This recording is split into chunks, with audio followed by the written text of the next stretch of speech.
All right, welcome everyone to this webinar titled Copernicus Marine Service, a game changer for the ocean energy sector. My name is Lotta Pirttimaa. I'm Senior Policy Officer at Ocean Energy Europe. And indeed, the focus of this webinar will be to showcase how the ocean energy developers, researchers, or other stakeholders can benefit from Copernicus Marine Service products. And just a quick word about us, Ocean Energy Europe. We are a trade association for the ocean energy sector, representing our members here. We have a slide of our lead partners. So we have members from across the board, developers, research institutes, universities, regions, and supply chain players. And we are now working with Mercator Ocean International on Copernicus Marine data. So what is Copernicus? Oh, sorry. First, talking about what we will be discussing today. So we will start with an overview and presentation of Copernicus Marine Service to understand what it is, and then we will also go through the My Ocean Viewer, so you can see what it actually looks like and how to use it. And then we have 3 use cases, so ocean energy stakeholders, players in the sector who are already using these products, and we will hear how they're using them in their work and how they benefit from that. And then at the end of the webinar, we will have a Q&A. So we have here, of course, experts from Mercator Ocean International, so experts on Copernicus Marine Service. So you can ask questions directly to them, or you can also ask questions if you have any questions on the use cases. So you can ask those to the industry and research representatives.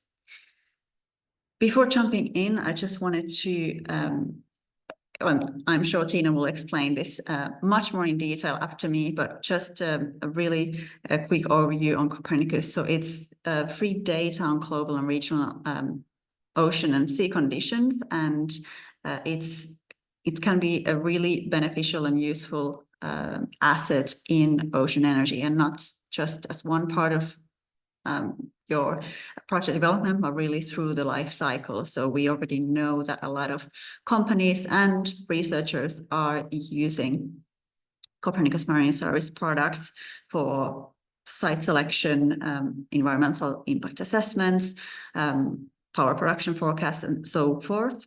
But of course, we will hear more about what exactly and how exactly use that in our use cases today. And with that, I will stop sharing and would like to hand it over to Sina Silovic, who is from Mercator Ocean International. Hello, everyone. So just let me, I think you can see my screen. Yes.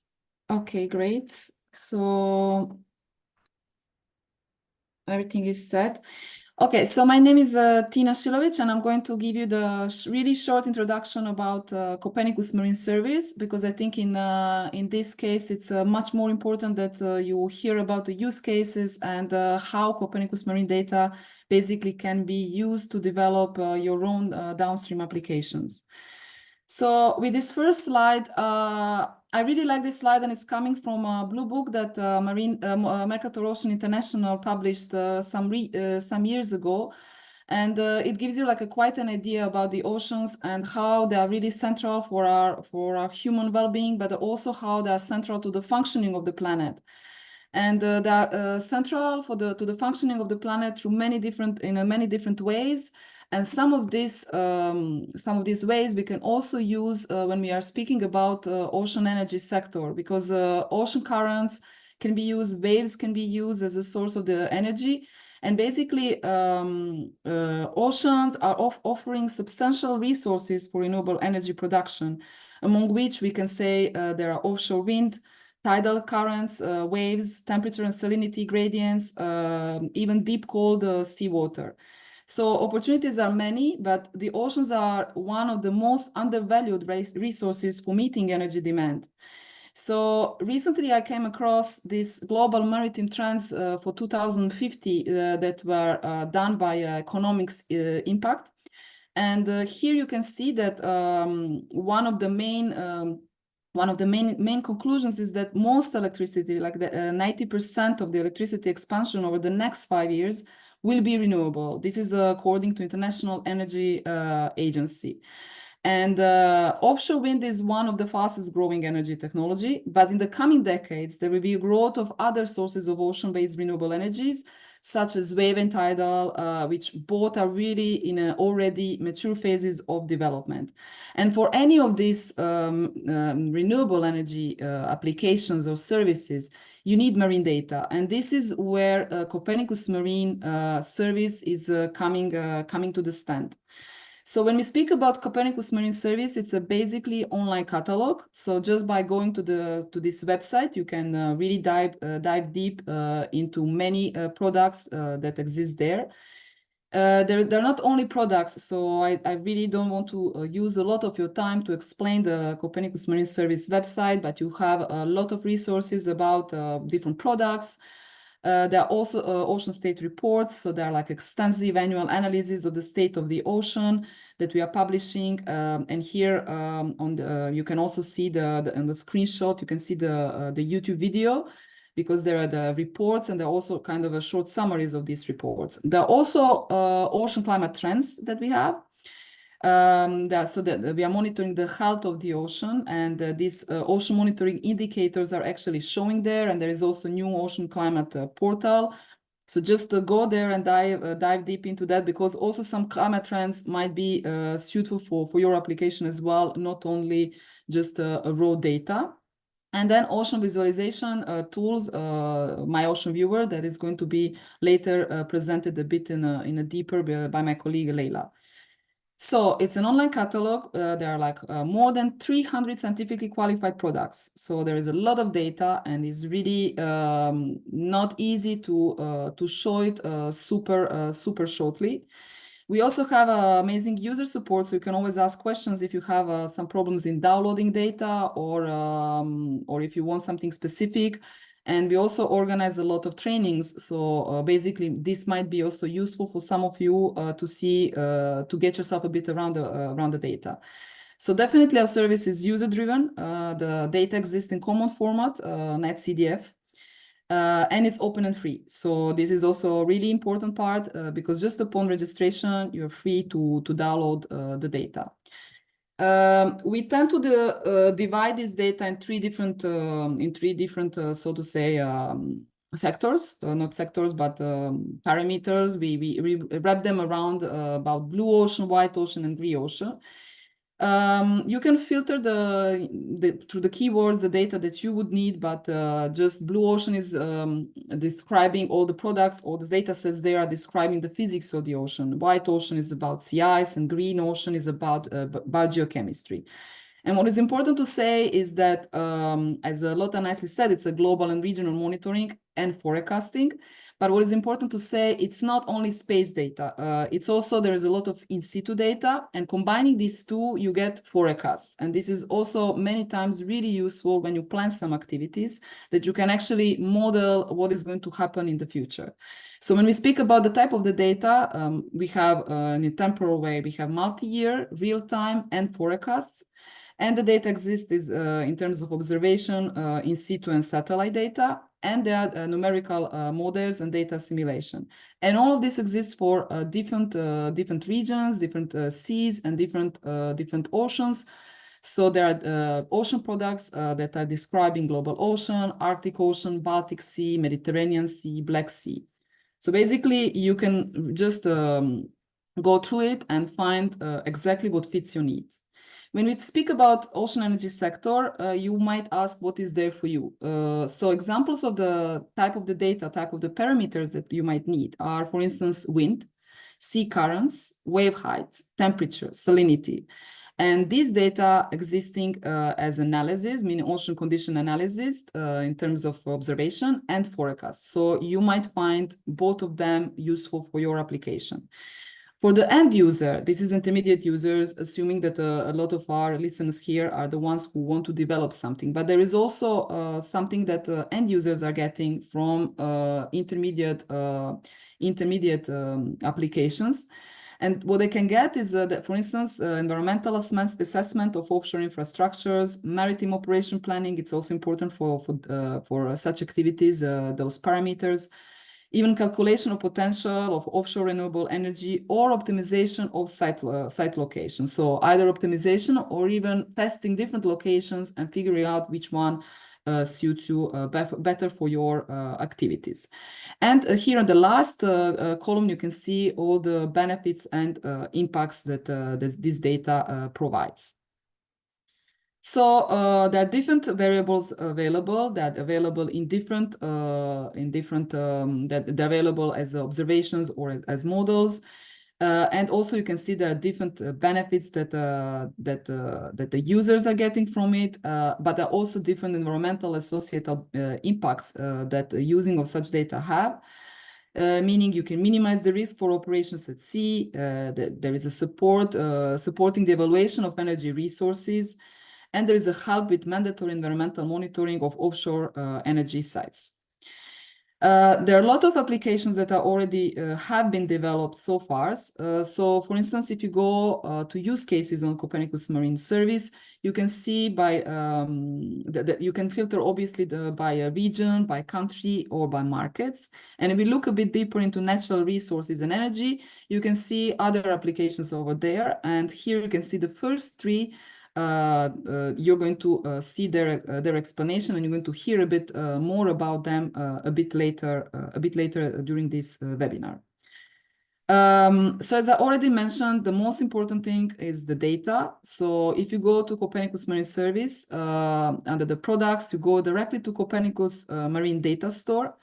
So here I'm just giving you an example of the amount of the data that exists there. And there are many filters that you can use. So on the left side, you can see there is a filter that I used was the wave. And there are 97 products that are deriving just that they have some wave in one of the data sets. And also on the right side, you can see wind, for instance, as a search. And there are 54 different products. So there are really like a lot of data, and you can filter it in a different way. You can filter it by, as we call it, different universe, blue, white, green. So let's say that you need physics. So you just, you can filter just blue ocean. You can also filter by different variable. And you can also filter through different area. Maybe you're just interested in the area where specifically your application should be. And as I said already previously, you just need to register so you can dive deep into this data. And here you can see the small PDF sign. And if you click on that, you're going to have directly the table that is going to tell you more about the type of the data that exists there, and even its resolution, which sometimes is also really important because obviously, like for some facilities, it's really important how the spatial resolution of the data that you can get. And I'm coming to my last slide about my Ocean Viewer. So if you don't want to straight go into downloading data and use it for your own purpose, you can first have a glimpse into how some parameters are looking like. So there are 3 different levels of my Ocean Viewer that we have so far, and we keep developing it, and we keep making some new parts, obviously in accordance with our users, what they found really useful. So you're going to hear a bit more about how to use my Ocean Viewer, and how to dive deep with the data, and how you can see some trends straight away, even before downloading what you basically need. So this would be all for me, and thank you for your attention. And now I give back floor to Lotta to hand it on or to my colleague Leila. Thank you. Thank you so much, Tina. That was a good overview of what it looks like, and nice to see the new use cases on the website already. So indeed, now let's move on to the next presentation, looking at the My Ocean Viewer. So Leila Fabre from Mercator Ocean International, I hand it over to you. Hello everyone, I'm sharing my screen. Okay. Yes, we can see it. Perfect. Okay, perfect. So, hello everyone. I'm going to introduce you to the MyOcean Pro Viewer. It is accessible from the Copernicus Marine Service homepage by clicking on Ocean Visualization. So we offer 3 types of visualization tools, but today we will focus on MyOcean Pro, which is destined to experts. So let's explore it. So right now on the map, 2 default layers are already present, but the first thing that we are going to do is adding our own layer. To do that, you can click on Add Layer.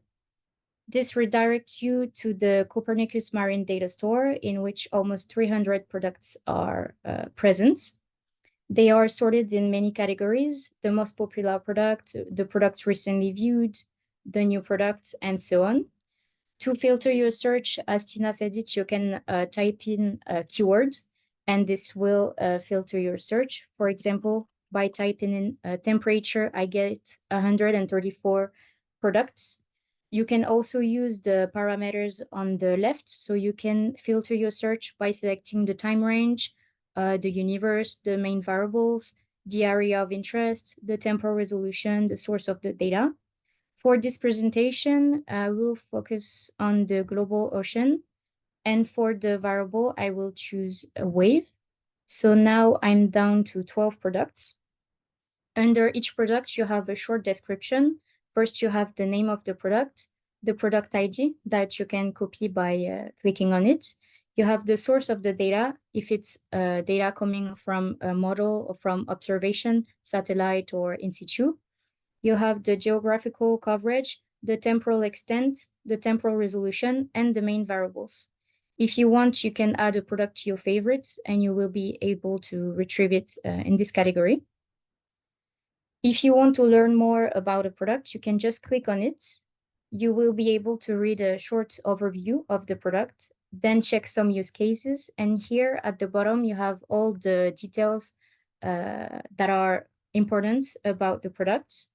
And if you still need more information, you can check the user manual, which is a technical document about the product, and also the quality information document, which is a scientific document. So I'm going to choose this product. I click on Add to Map, and then I select a layer, the Sea Surface Wave Maximum 8. Add it to Map, and you can see that it's added here. So on the map, you can move around, you can zoom in and zoom out by scrolling. You can change the projection with these 2 buttons here. With the bar at the bottom, you can change the date that is displayed. So right now, the 1st June 2024 is displayed, but if I click here, the date is changing and the map is updated. With the bar on the right here, you can change the depth level. So if I click here, you can see that the map is updated and we see the bathymetry. Now I'm going to focus on the functionalities on the left. So with the eye, you can hide or show a layer. You can change the priority of the layers by moving them like this. And you can remove completely a layer from your map by clicking on the cross here.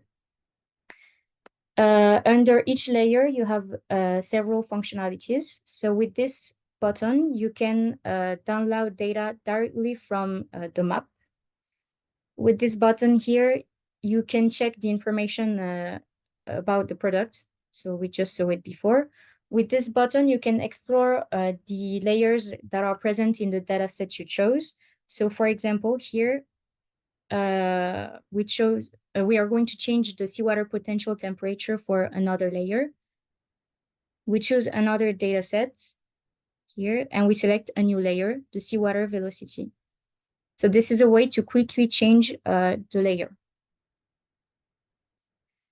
Now, by clicking on the gear icon, you will see that you are able to change and to customize your layer. So you can play with the opacity of the layer. You can change its color.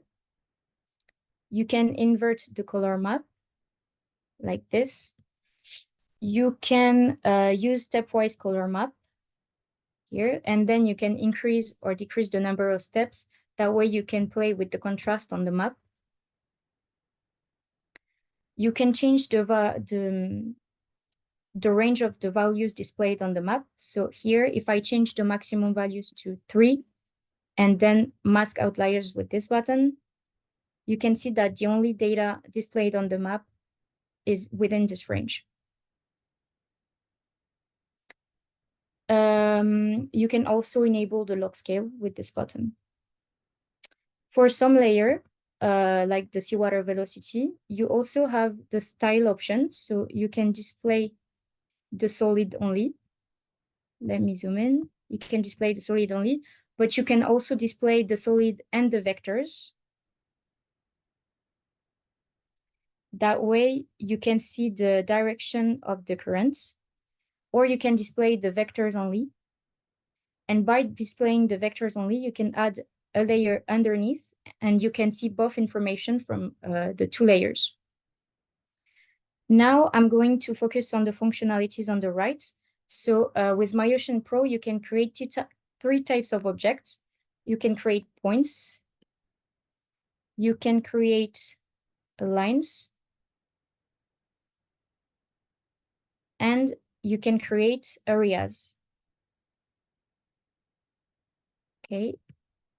You can see that for each object, graphics are automatically generated. So for each of the objects, you have the possibility to add a graphics, just like this. You can delete one or several graphs. You can expand the graphs if you want to see them better, and then you can adjust the axis so that you can change the date more precisely. And you can export the graphics data to 3 formats: NetCDF, CSV, or SVG. Okay, and you can delete the graph like this with the cross. Under the object, you have the settings. With the settings, you can you can customize your map even more. So you can change the way it is displayed. You can decide to show toponyms or not. You can change the projection. You can change the object units. So there are many parameters that you can play with. Once you're done working on the map, you can share your work. So to do that, you can just click here. You can first you can share a URL link. On this link, all your work will be kept. So the layers, the objects you've created, the graphics. You can also download an image. So you can remove or keep the legend and the time caption. You just have to click on download. And then you have your image with the 2 layers displayed. You can also create a video. So you can choose when it starts, when it ends, its duration. It can be a video or a GIF. And you can create a named link so that you can include the viewer and its functionalities into your website. Note that shortcuts are available on the viewer. So to discover them, you can click here. I will let you check them. But for example, if you click on the Z letter on your keyboard, all the tabs disappear and it makes the exploration of the map easier. And finally, if you have a question, you can just click here. So I would recommend checking our articles first. For example, if I type in MyOcean, you will see several articles. I will recommend the Introduction to MyOcean Pro Viewer. So this is an article that presents all the functionalities of the viewer.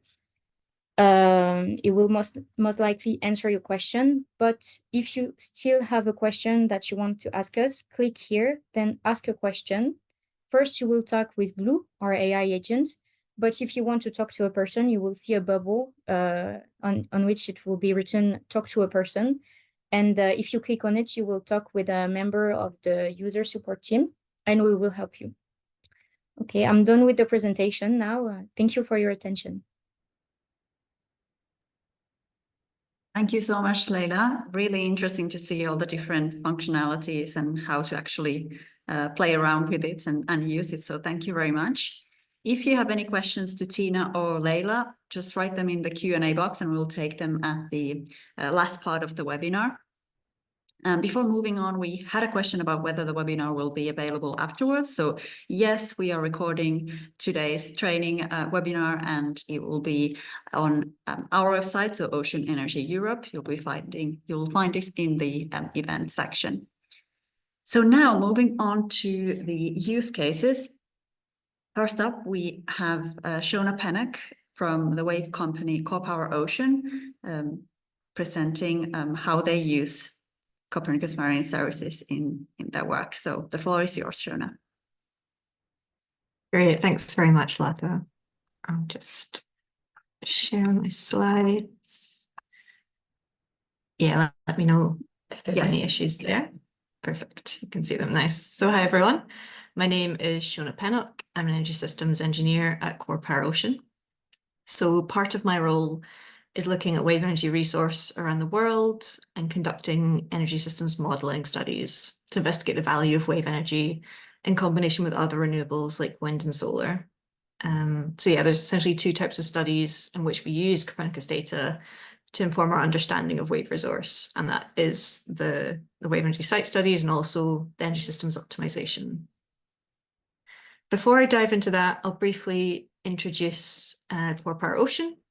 So CoPower is a wave energy developer. We're headquartered in Stockholm, and we've most recently been demonstrating our first full-scale wave energy converter in northern Portugal. So pictured here. It's a point absorber wave energy converter, and it's anchored to the seabed using our purpose-built novel UMAC anchor. So we've been developing our wave energy technology for over a decade now. So from conceptual bench testing to scaled tank testing, scaled ocean testing, now full-scale ocean testing, and we're moving towards our first array demonstration, which will also be in Portugal. This is a video showing the operation of our wave energy converter in Portuguese waters, generating electricity to the Portuguese grid. So we see here the wave energy converter's availability to tune to the sea state. So we amplify the motion up to 3 meters in 1 meter waves based on our patented wave spring technology. This technology also allows for detuning during extreme waves, and we survived up to 18.5 meter waves last autumn in Portugal. So a huge milestone in proving the sustainability of our technology and survivability. So today, jump to the next slide. I'm going to be talking about how we use Copernicus Marine Services to assist us in our research and development activities. We're very fortunate to have access to this free platform, providing accessible wave data for locations all around the world, often at hourly timescales as well. So primarily, we use both wave reanalysis and forecasting products, and both the global model that Tina and Leila have already introduced and illustrated to everyone, but we also use some of the more regional European models as well. And the data parameters we generally use are for wave height and wave period. So the occurrence plot here shows the frequency of combinations of wave height and period for a site in Portugal, allowing us to understand which sea states occur most often and how this relates to the performance of our wave energy converter. So we can use this data to calculate annual energy production at a particular site by multiplying out with our device power matrix. And we can also look at hourly time series of sea states as well. So looking at the hourly projections of wave height and wave period to then also calculate the hourly power output of our machine. So the two types of studies, as I said, we most often use Copernicus data for, can be categorized as spatial analysis studies. So where we look at the potential wave resource at example sites around the world, and also power system optimization studies, where we look at the hourly profiles in combination with other renewable energy sources, such as wind and solar. So today I'll talk through an example of each of these. These are from the Evolve project, which finished last year and was funded through the Oceaneer and ECHO Fund. So it was a collaborative project between research institutions and ocean energy technology developers from Scotland, Sweden, and Portugal. So in terms of spatial modeling, The key analysis was led by the project partner Aquaterra, with inputs provided by us, by Corpar Ocean, for the wave data. So the scope of the study was to produce suitability maps for wave and tidal energy for 3 regions of interest, so Great Britain, Ireland, and Portugal. And this used Aquaterra's in-house RADMAP tool. The analysis was based on various layers of constraints pictured here. So, for example, technical, cost, environmental, other sea users, to produce an overall suitability map. And the technical constraints in particular included the potential energy production, so using Copernicus data to identify potential hotspots of wave resource within these regions. And just to illustrate that a bit further, the plot on the left here then shows what wave power production could look like around the UK and Ireland. So what we've done is we've taken Copernicus data for wave height and period, we've applied the Corpar power matrix and looked at the power output for various different regions. What we can see, as we'd expect, is that we have much higher resource for wave energy on the Atlantic coast here, and lower resource kind of to the east, where we see regions which are sheltered by the land. The analysis also allows us to look at the amount of available weather windows for marine operations. So when we have periods of low enough wave height for vessels to operate. And this is shown here in the center map. And then finally on the right, we can see kind of when all of the different layers are put together, we see the identification of key sites for large grid scale wave energy production in Great Britain. And this is using data fed in from each of those layers. So this process was repeated for each of the 3 regions of interest in the Evolve project. The results found an overall practical resource potential of around 60 gigawatts for wave energy across Ireland, Great Britain, and Portugal. So this type of analysis is incredibly important for the wave energy sector to be able to quantify the long-term potential of wave energy technology as well, understand where exactly are potentially key hotspots for future arrays of wave energy technologies. And then secondly, the other type of study that we commonly use Copernicus data for is in power systems modelling.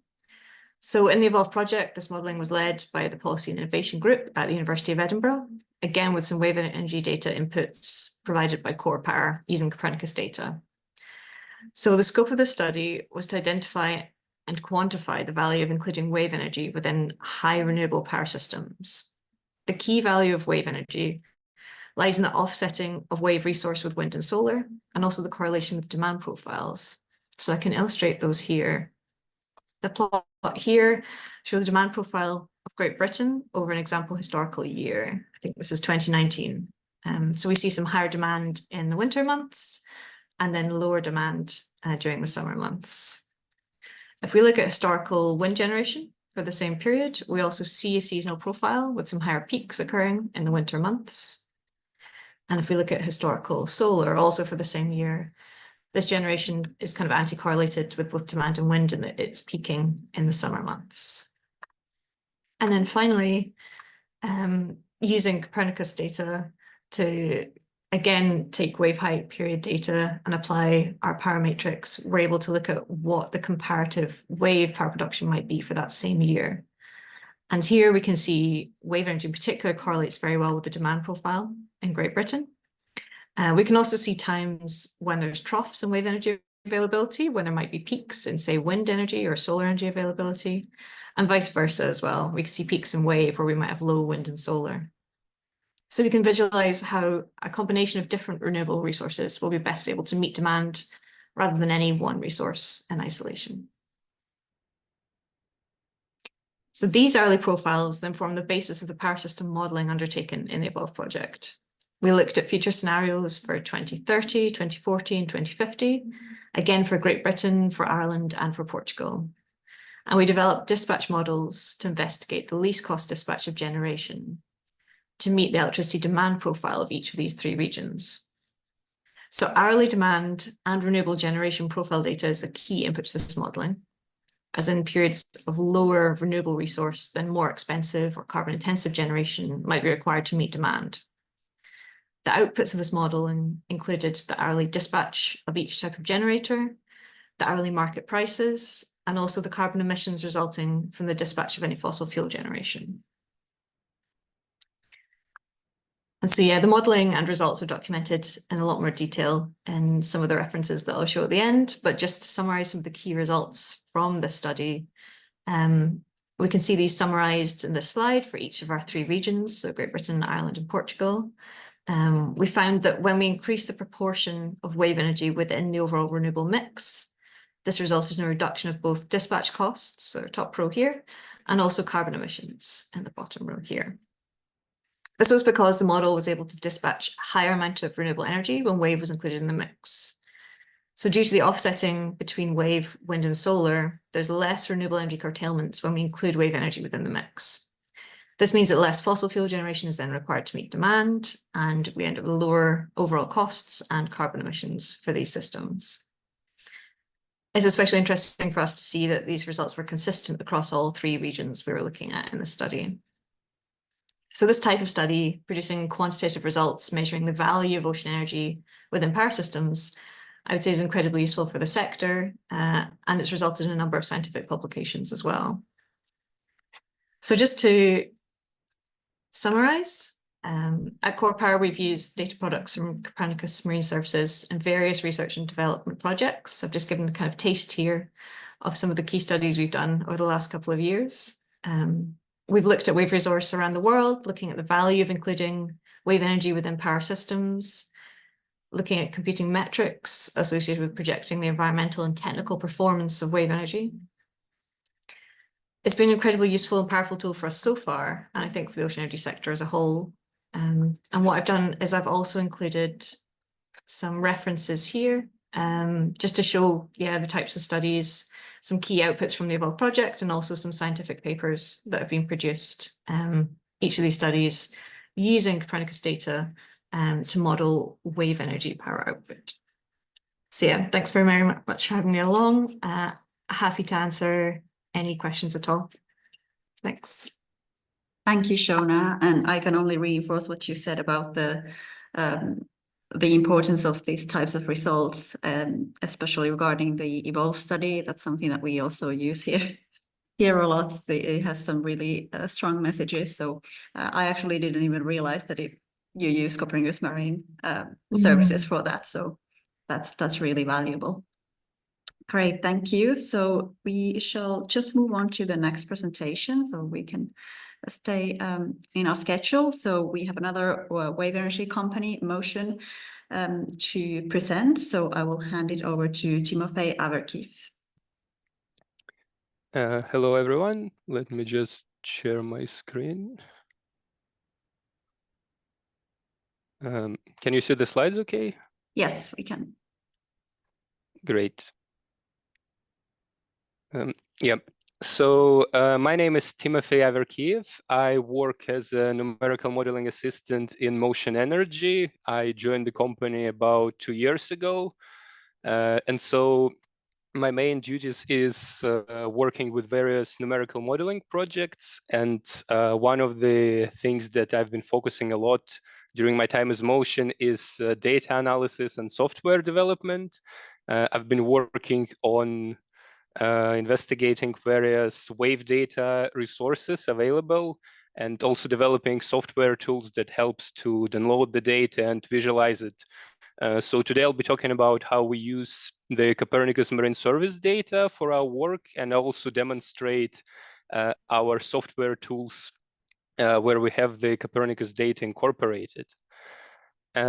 So to start with, I will just briefly introduce the company. So Motion Energy, we are the wave energy company. We are based in Scotland. We have 3 offices in 3 different locations, Edinburgh, Aberdeen, and Orkney. Most of our team are located in Edinburgh and Aberdeen, and Orkney is our main test base.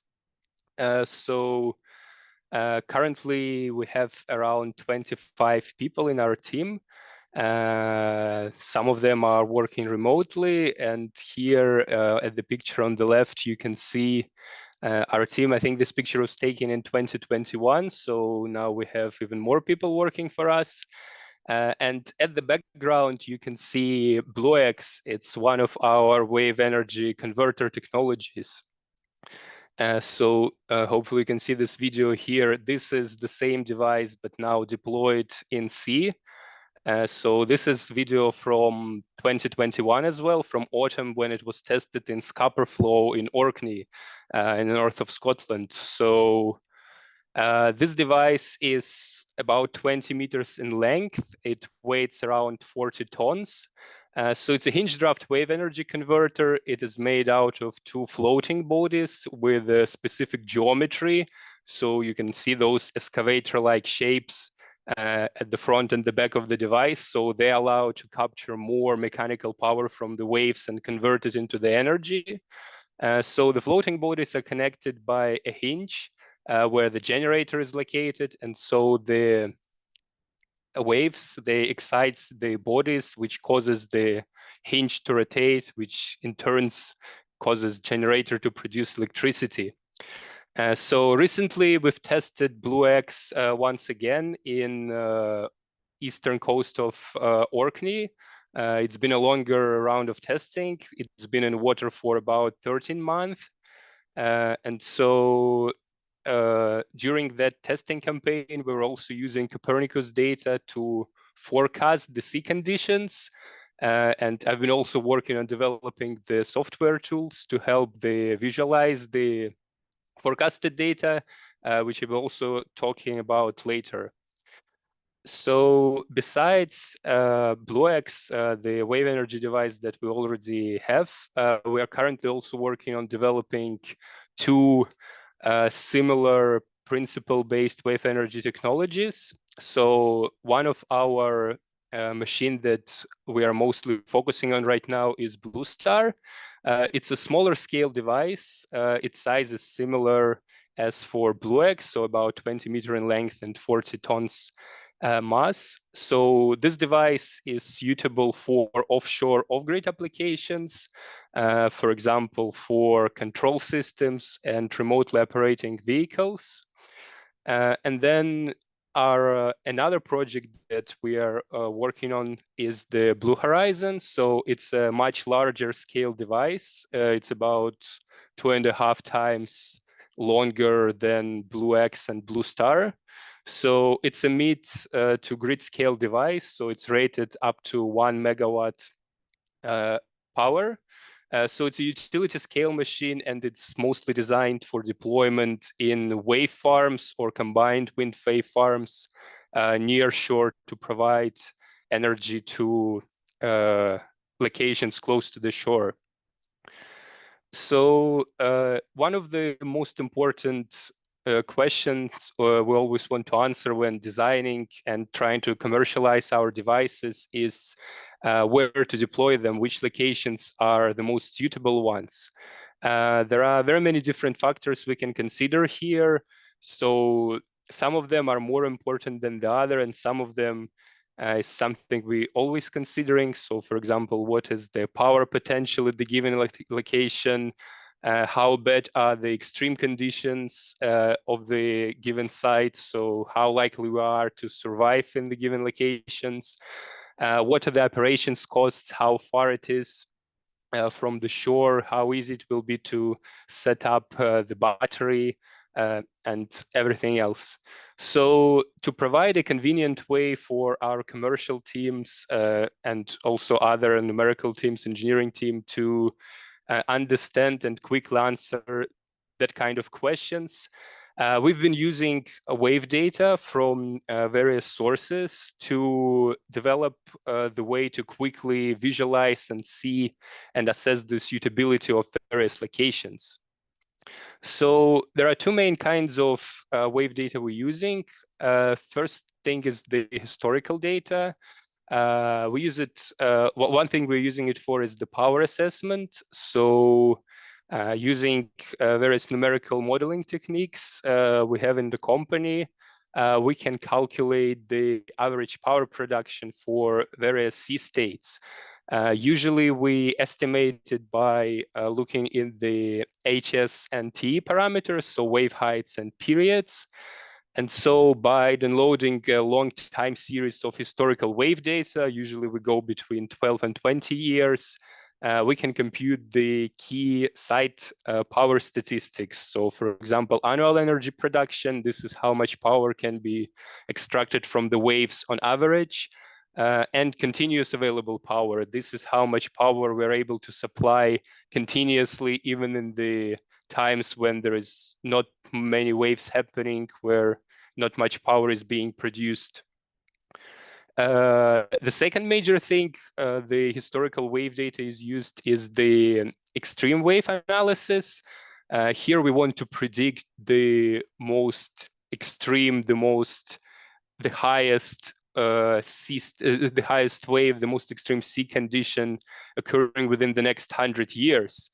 So there are various statistical techniques used for that. So we're using the method called generalized Pareto distribution fitting with peaks over threshold method.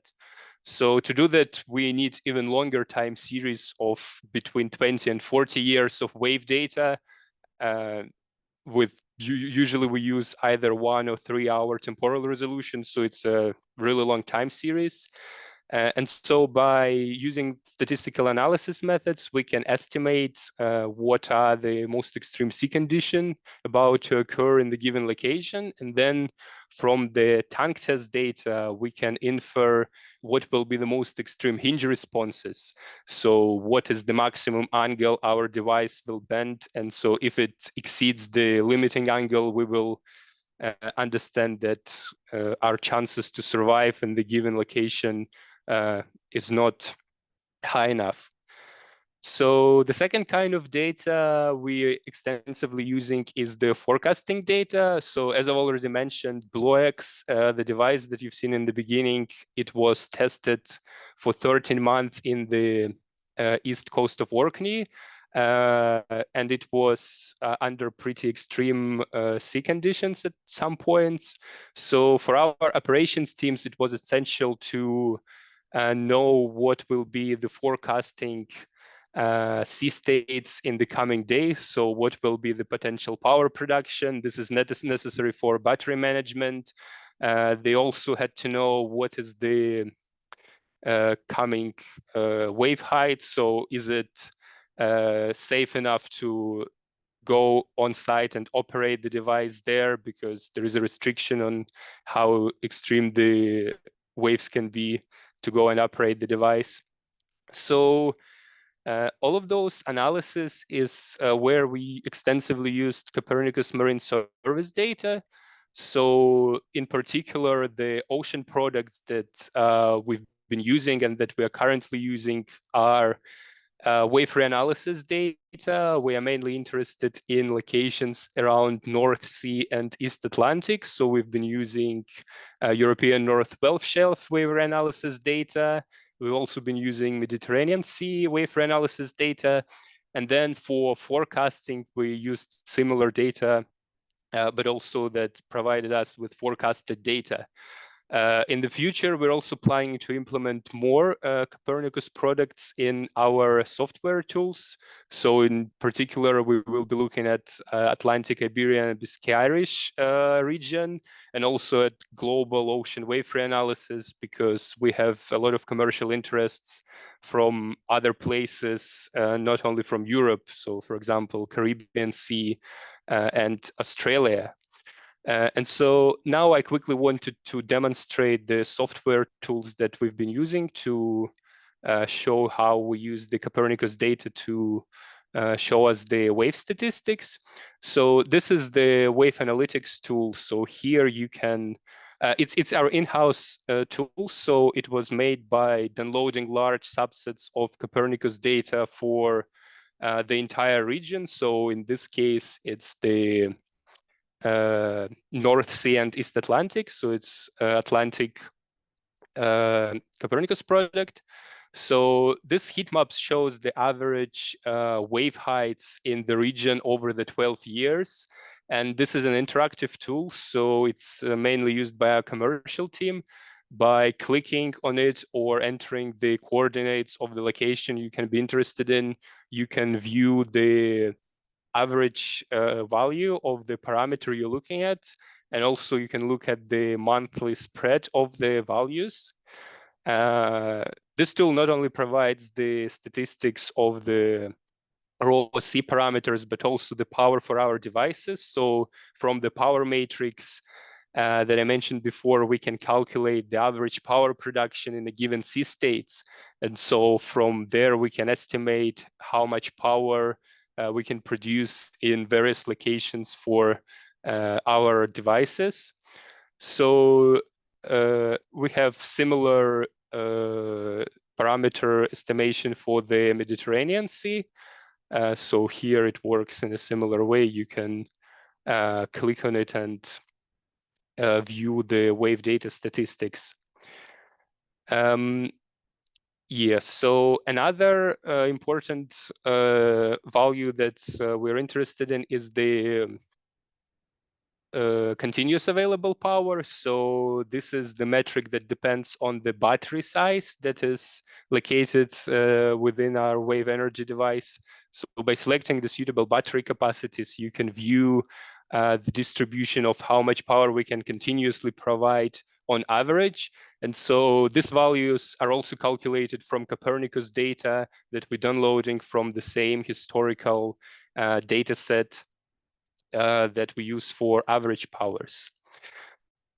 So going back to the presentation, I wanted to talk about the advantages of using the Copernicus data. So one of the main advantages is that the data has a really high spatial and temporal resolution. So that allows us to produce very nice looking infographic plots and heat maps.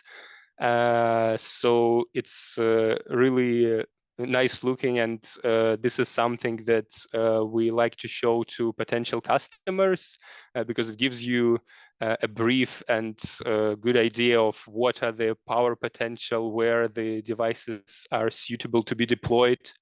Another big advantage is that Copernicus Marine Service provides a number of the data is available for a number of geographical areas, so not only Europe, but also all around the globe and in northern seas. And so another advantage that is particularly important for us is the API developed by Copernicus Marine Service, which can allow us to easily integrate the way to access the data into our software tools. So for example, the forecasting tool that unfortunately I didn't have time to show right now, it uses the Copernicus API to get the data in real time, and then it uses similar techniques to plot the heat map and estimate the power production of our devices for a few days in the future. So currently we're working on more on improving our numerical models. So for example, one of the projects is incorporating wave spreading into our numerical models so that the power predictions we are making are more reliable. And so for that, we will be using even more Copernicus data. We will be downloading more wave parameters and recalculate the power to produce more reliable plots. So I would say this is definitely something that we're really too grateful to have. The Copernicus Marine Service data played a vital role in our numerical and commercial development in a company. So yes, I guess that's everything for me. There is a lot of work to do in the future as well.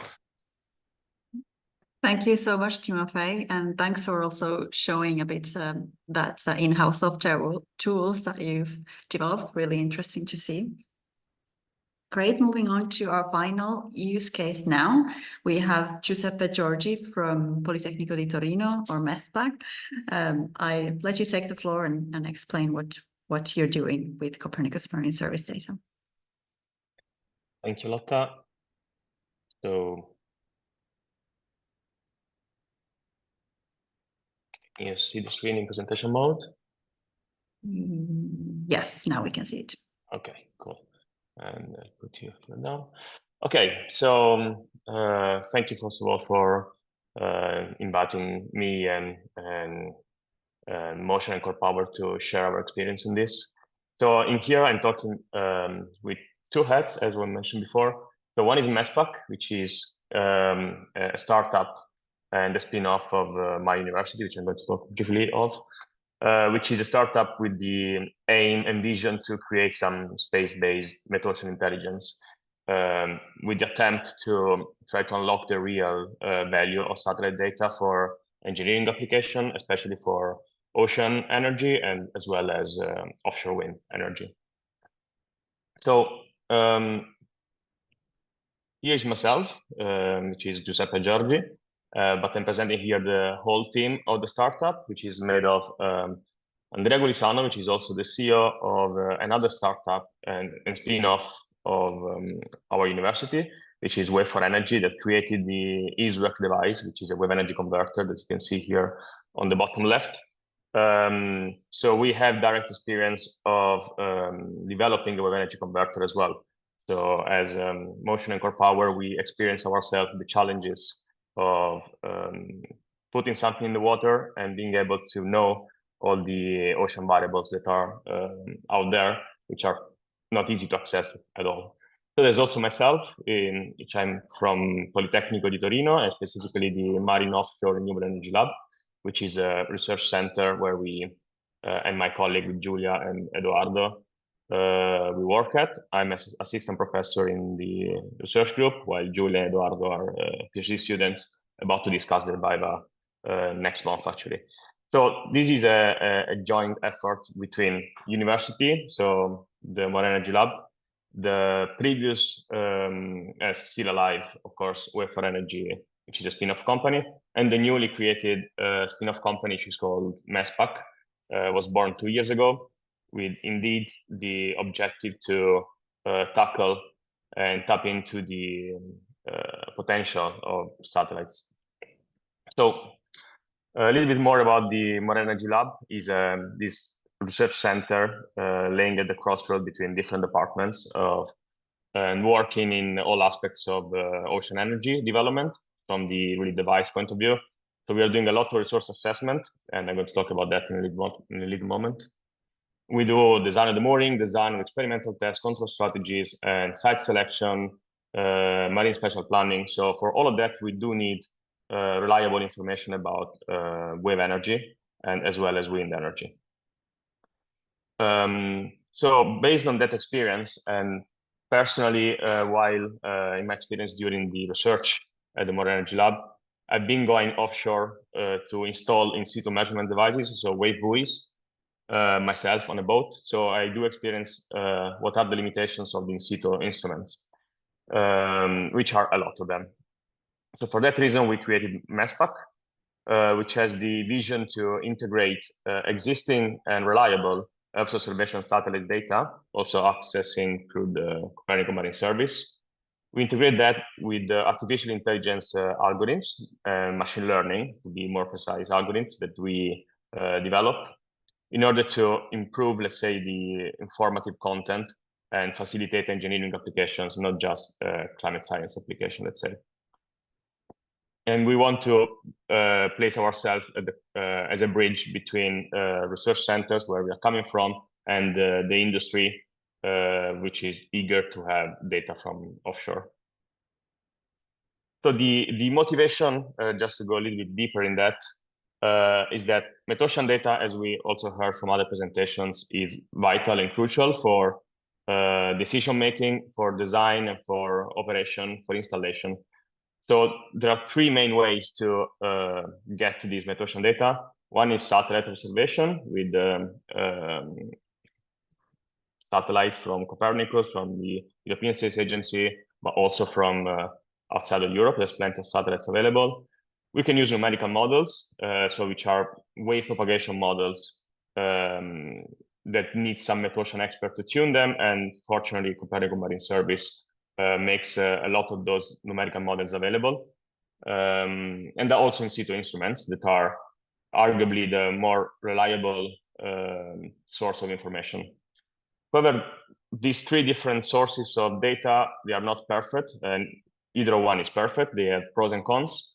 So just to go briefly along this chart, the accuracy probably is the highest for satellites and in situ measurements because our direct measurement is not relying on physics-based propagation of the waves, while reliability of in situ instruments is pretty low, as well as the time continuity, because we have data just for the time and the period where the in situ instrument was installed, and there may be plenty of gaps due to failed communications or failed equipment, which makes the available information low, especially if you want to do at 10 years or 20 years, even 40 years, as Moshe was saying, analysis of the extreme events.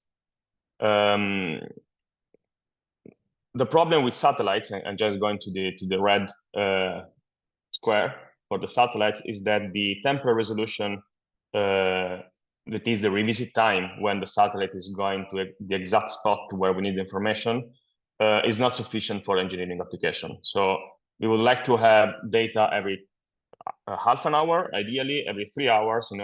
Everyone is pretty happy with that, while the satellite revisit time on a given point in space and time is in the order of the 1 or 2 days. When we are lucky, it can be also several days. So for that reason, the direct use of satellites for a complete metocean survey is not available yet, just for the intrinsic limitation of the number of satellites available and the revisit time, so the time it takes to go all around the Earth. On the other hand, the satellites are very easy to access, thanks to the Copernicus Marine Service, which is doing very great favor to the industry.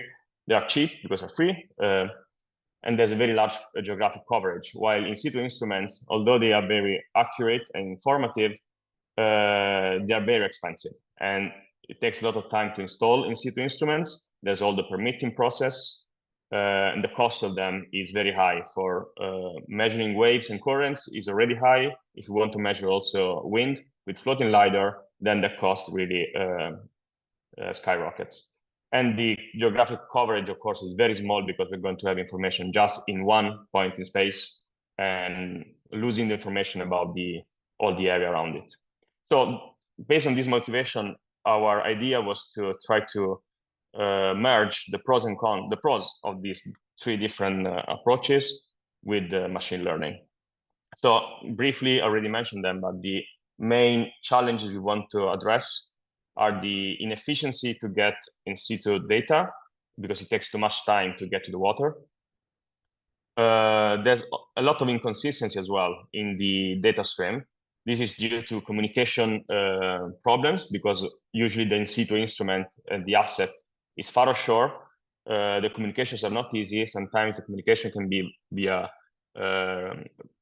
radio frequency, or it can be via satellite communication, for example, with the Iridium service. But we can have gaps in that due to communication failures, or altogether the in situ instrument can get lost, can get damaged because it's exposed to very harsh weather. And there's also other users of the sea, fishermen, and that may find attractive the in situ instruments installed outside. So there are many problems with the in situ instrument installation. And finally, is insufficient in the sense that there's not a lot of access. Also, the supply chain is getting to a bottleneck with the delivery of in situ instruments. And we are going to have information just for one point and not for the whole area.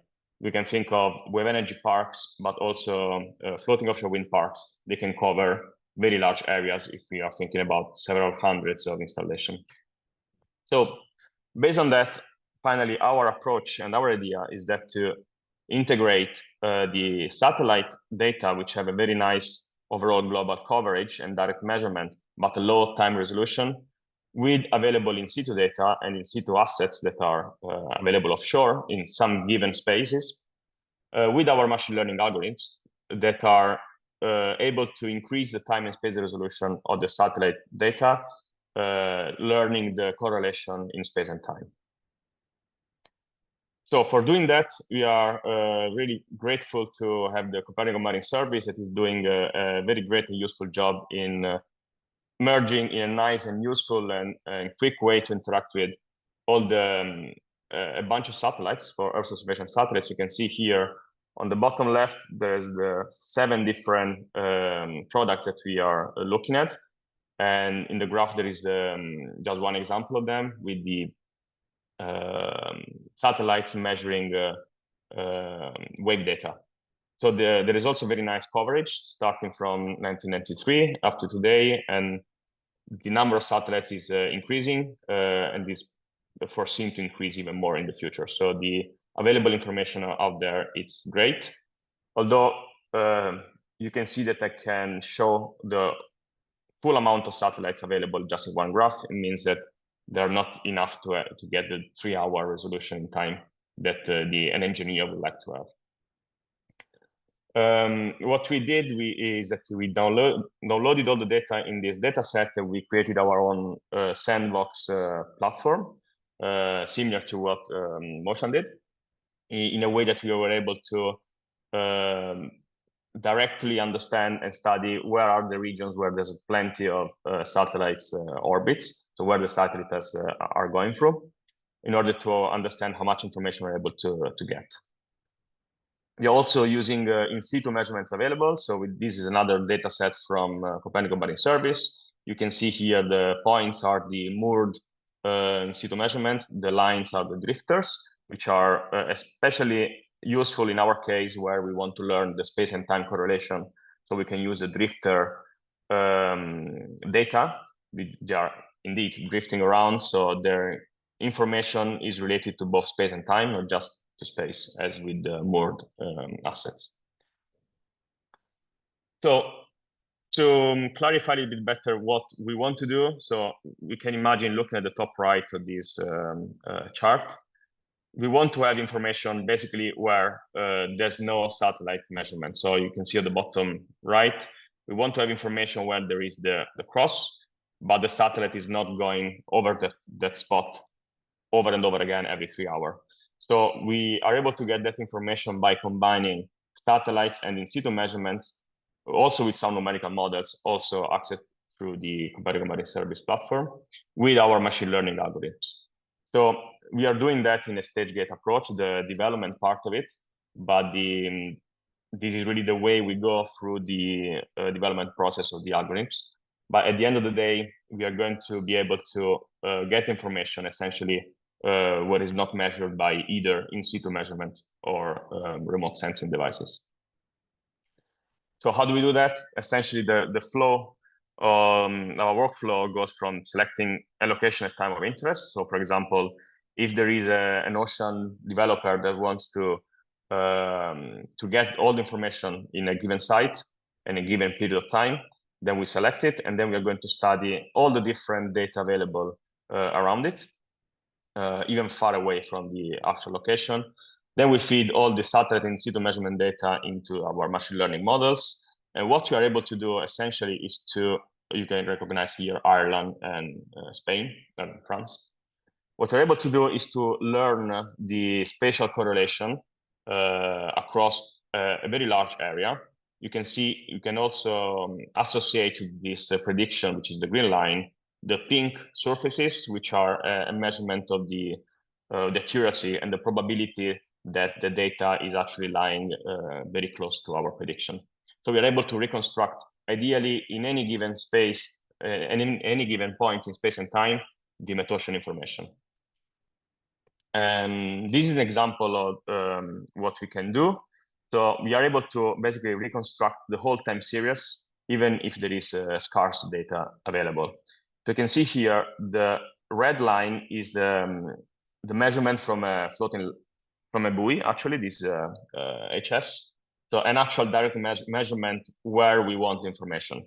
So here we're using it for validation, but of course, the application case is where we don't have the red line, but we would like to have it.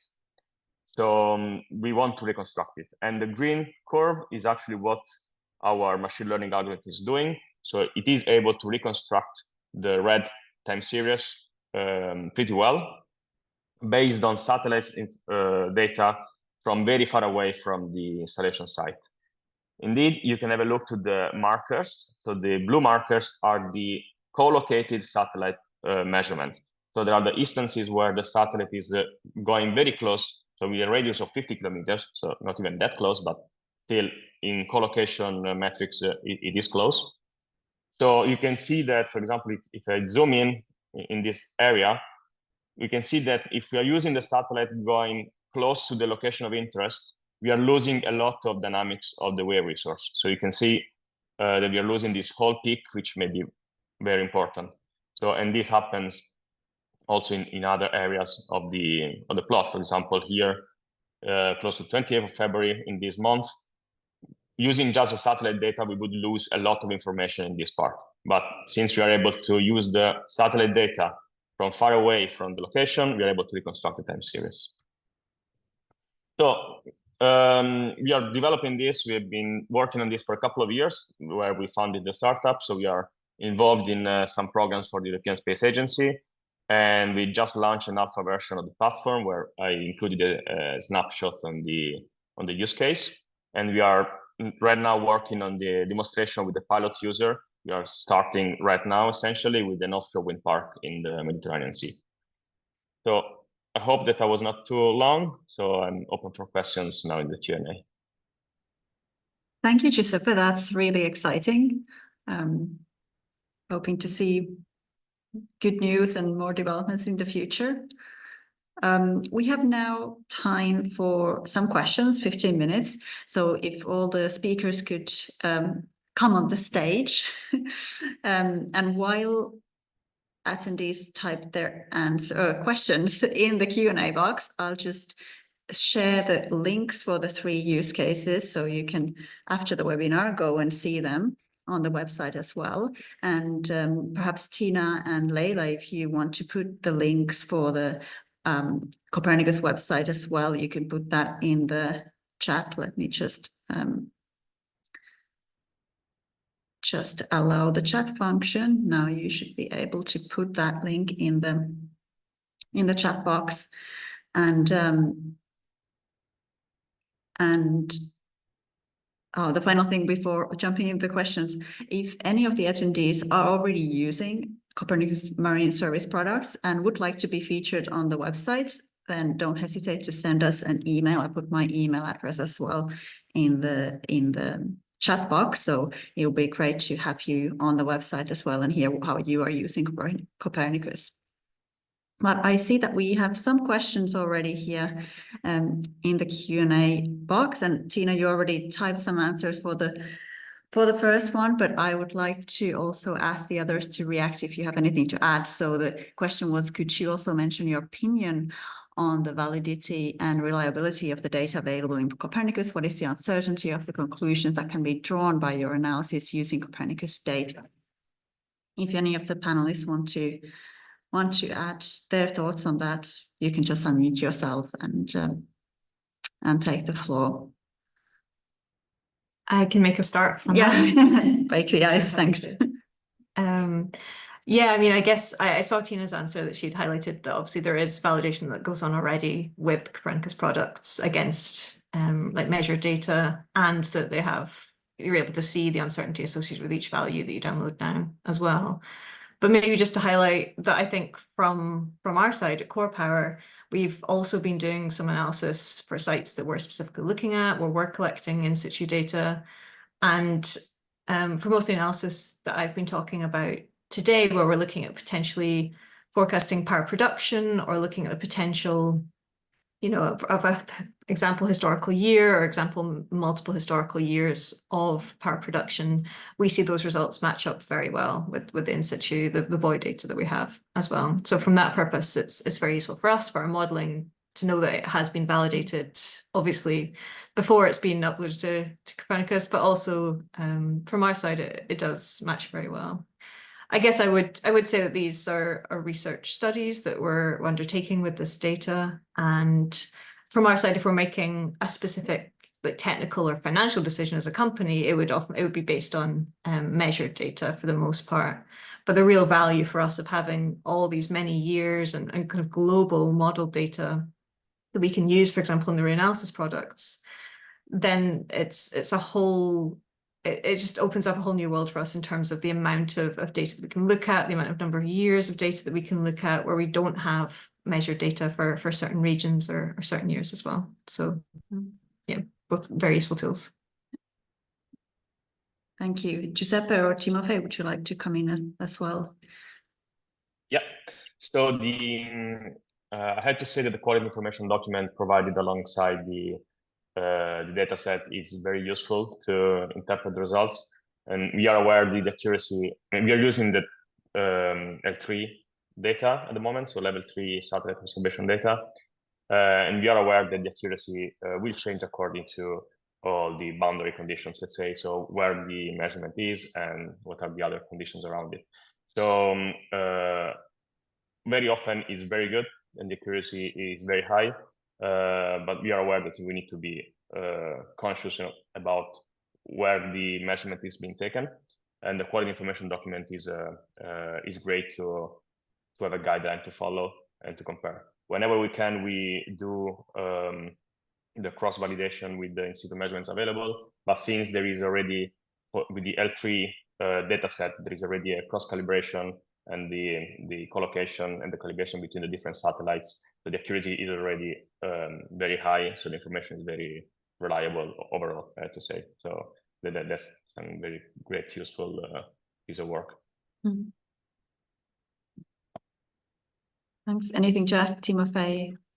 Yeah, I just wanted to add that during our test campaign, so in Orkney, we were also doing cross-checks with the forecasted data from Copernicus that we've been using and the actual recorded buoy data on the site. And so our testing team were performing the analysis, and we've also seen the quite high correlation between the data, meaning that the forecasted data we've been downloading from Copernicus Marine Service was quite reliable in that location. But as Giuseppe mentioned, you need to be careful with where exactly you're looking at the forecasting data. So I guess the quality document is also important to refer here. Thanks. I think it's good to hear feedback from the users. Sina, that sounds really positive. Do you have any reactions on your side?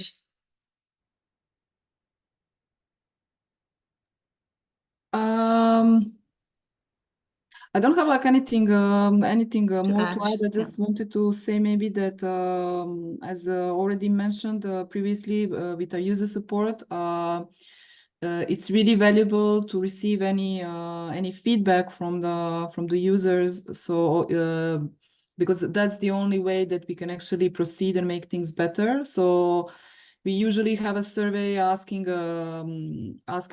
users about if they have some recommendations, and we do this quite often through different contracts that we have, because we have plenty of call for tenders. So we have some projects, and then we after the projects end, we ask them for the feedback. But I think it's also important to have feedback on documentation that we provide. So even though everything is validated scientifically, there might be always some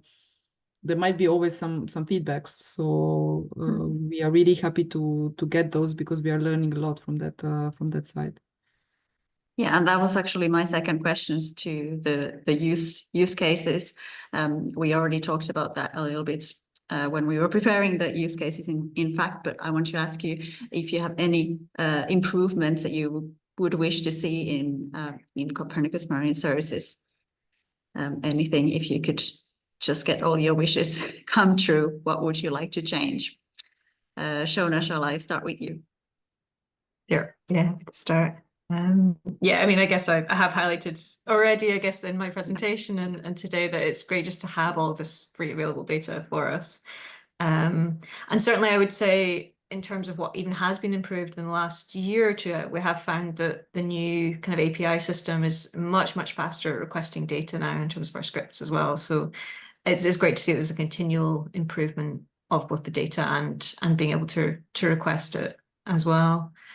If there was anything I would add to my wish list, I guess it would just be potentially higher resolution in some of the data, both temporally and spatially. It'd be great to have hourly data, for example, for the global product, but I do understand how much more computational power would be to create that as well. So yeah, that would be my one wish, I guess.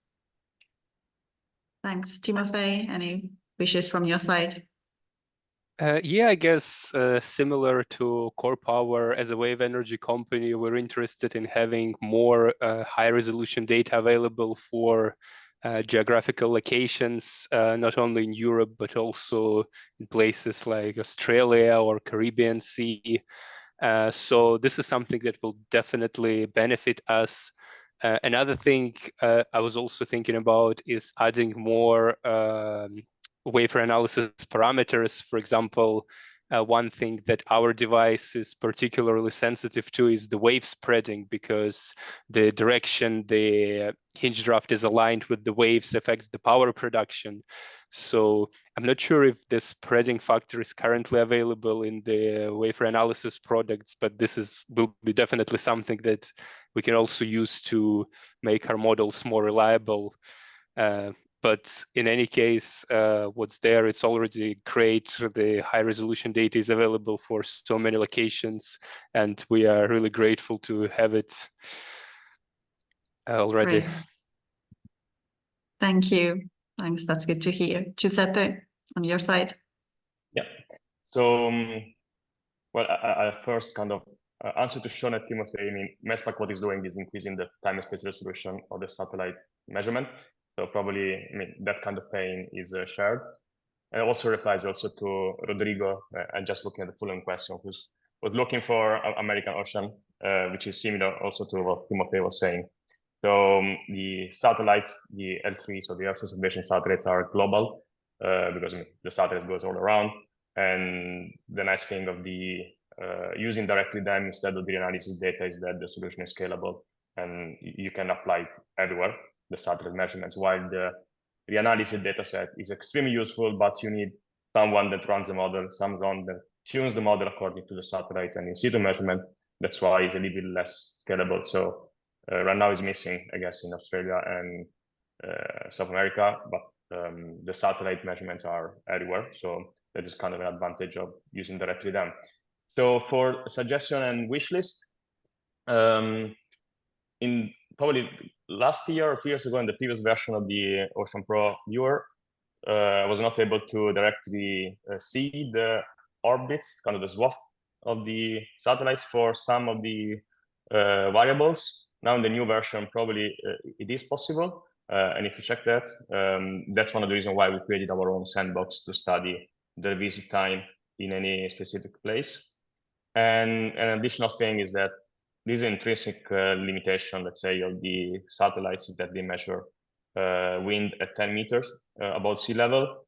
Would be nice to include some numerical model as in the analysis data, but to include some numerical model to have the full vertical profile of wind, which is something extremely important.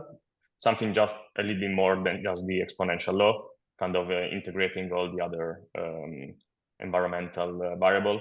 I don't know if it's out of scope or not, but looking a little bit above the sea, a little bit more than 10 meters, that would be great for offshore wind applications. Thank you. Tina or Cedric, do they sound feasible in future updates, or are they something you're already aware of?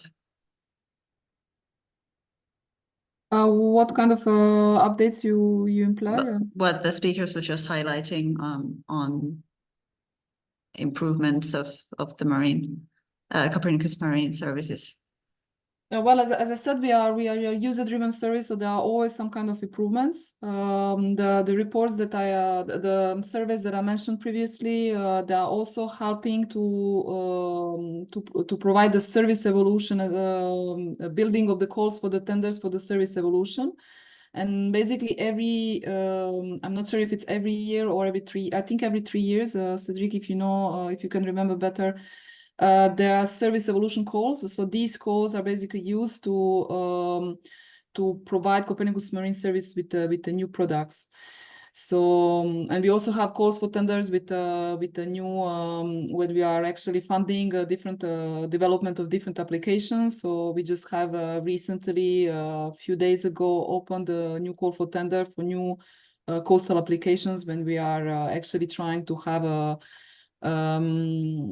we want to have more demonstrators, coastal monitoring demonstrators for the that is connected to a national collaboration program. So in a way, boosting or helping different EU member states and collaborative member states to have a better coastal monitoring solutions. So they're basically there could be another webinar just about speaking about the ideas that we have and about the Copernicus and Copernicus Marine within where it's going. In terms of user support evolution, so to say, I think Cedric is the best person to say about recent developments, because there is also a lot. Yes, there are regular improvements, regular evolutions. So to be informed, there is a specific section, roadmap section, at the top right of the website. There is a user corner link, and you can go into, and you will find several sections. And there is a roadmap section for medium-term and long-term evolutions. And there is as well a dedicated section in the user notification service related to short-term improvements. So all the useful information are available here. Great, thank you. That's good to have these exchanges and really, as you said, it's user driven. So of course, when new potential improvements or ideas come up, it's good that there is a way to feedback those back. Just quickly before we close today, I saw a question here about that Tina already answered in writing about Copernicus data over Latin America. So apparently there is a regional Copernicus data center in Panama, and you put a link there as well. So that should be visible for all through the chat. Another question I saw here, whether we have any use cases for tidal energy projects.